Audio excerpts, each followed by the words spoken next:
Welcome to day 18 of this journey in self-sufficiency. And I hope it's a journey for you. I hope you're taking action, because that's ultimately the best thing you can do when it comes to self-sufficiency. And today we're going to talk about fear. Yes, we're going to talk about fear. But first, I want to show you, this is my favorite spot on our property, or it's one of them. I'll put it that way. It's one of them. Favorite spot on the property here. You can see the last vestiges of snow, and we've got this wonderful view up here. I'm kind of above the house. You can see the mountains in the background, and I'm nestled right here among some beautiful cedar trees. And I'm standing in the middle of our edible forest garden, where everything is just starting to wake up. Okay, we have some things that are leafing out. Cherry is just about ready to pop. The currants have already popped. The autumn olive has popped. Plum is just or getting close as well, among many other plants. But let's talk about fear, because right now is a very fearful time, or it can be, and a lot of people are fearful right now. And it's understandable, because there's a lot of uncertainty. And whenever there's uncertainty, our emotions kind of build up, and it is understandable that fear will start to set in.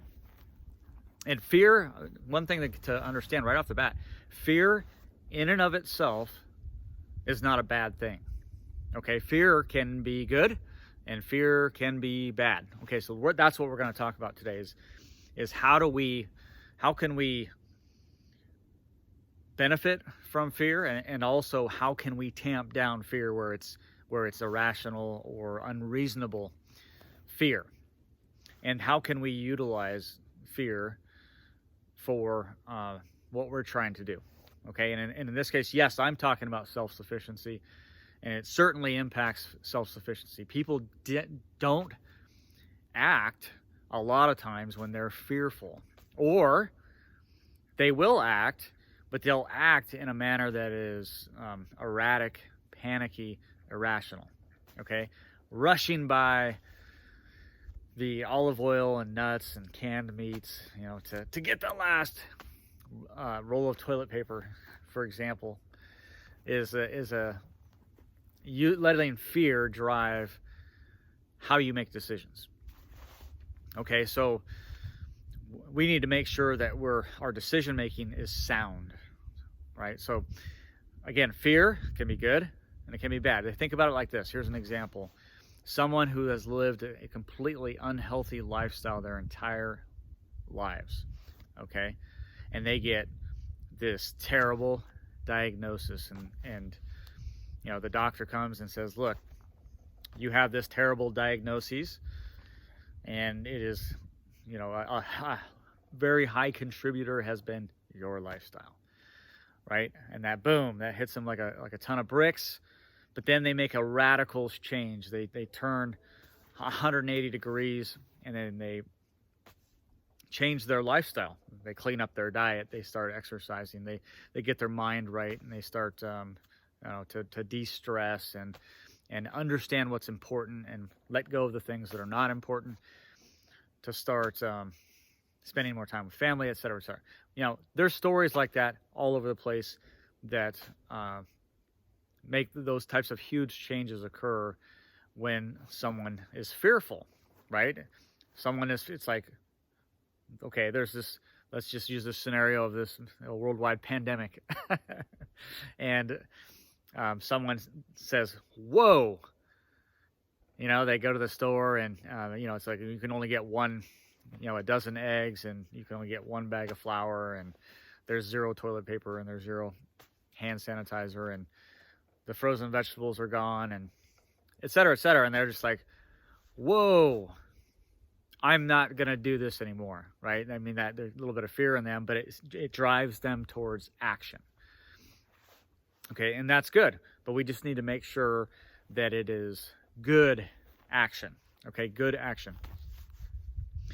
So one thing we can do is we can evaluate our decisions, like when we're fearful and we make decisions, we can step back and take a look and go, were those good decisions? Right? That's one thing we can do. We can do some self-assessment, some evaluation on what we're doing to see if it's wise or not.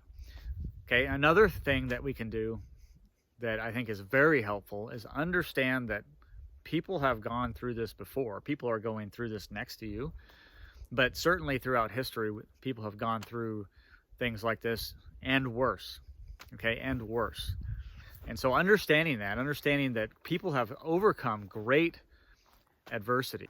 Some examples come to mind. I mentioned the person who had the terrible diagnoses. There's Viktor Frankl, who wrote Man's Search for Meaning.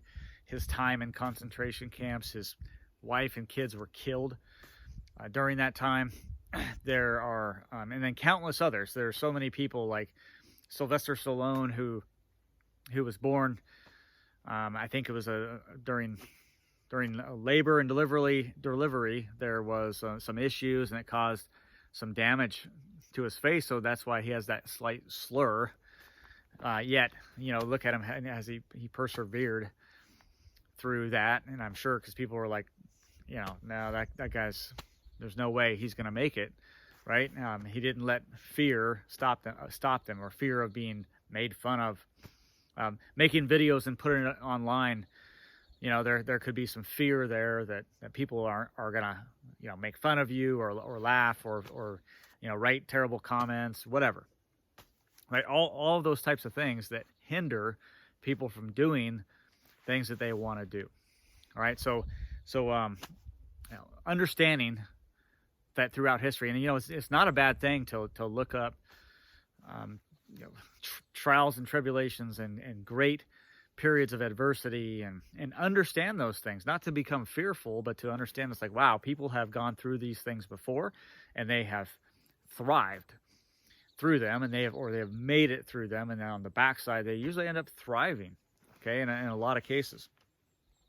Okay, so and then another thing that you can do to kind of overcome fear or make sure that it doesn't hinder you is have a really good plan, right? Whenever I am like amped up, kind of stressed out or fearful, I sit down and I'll make a plan. I'll write out, okay, what's going on here?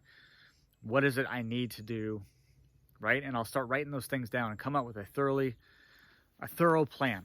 Okay, a thorough plan can go a long way. It can ease fear, and it can be used in that way. Okay, so the other thing is a very practical thing, and that's physical exercise. Physical exercise, pumping blood through our body, allows us clarity of thought, so we don't start making these rash, panicky type decisions. If you're fearful and full of anxiety right now, go out and get a hard workout, or get any kind of a workout. Go for a long walk. Anything that you can do to help you think through these things. But again, fear is not a bad thing in and of itself. Okay, fear drives us to make decisions. Hopefully, it can drive you towards something positive, right? So it shouldn't be something that leads you to being stressed out. It should be something that leads you to action. And it was, and I'm probably going to botch this, so you're just going to have to forgive me on that. Tony Robbins, who I think is great, talks about this diagram, and I'm going to try and remember it. And he puts up these basically in these four different squares, in almost like a pattern. And call it in the upper left-hand corner, it's like potential. Okay, so potential, right? We all have a certain amount of potential, and usually our thinking hinders our actual potential, because I think most of us we have more potential than we even realize. Okay, and then next to that is action. Okay, or something like that, right? Action, it's doing. Okay, so you have the potential, you have action, and then down here are results. Okay, results. And then over here is belief. Okay, belief, or certainty.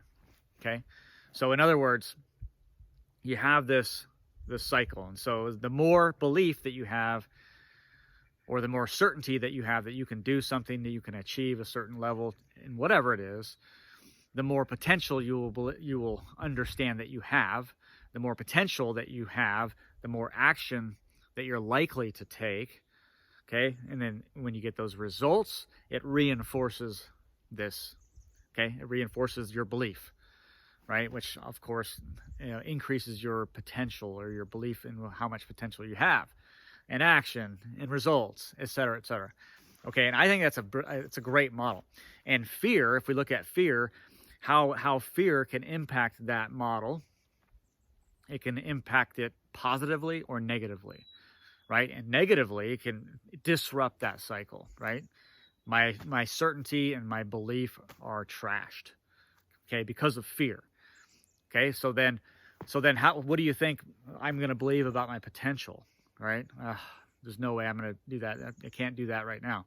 And then if I don't believe that I have any potential, am I going to take action?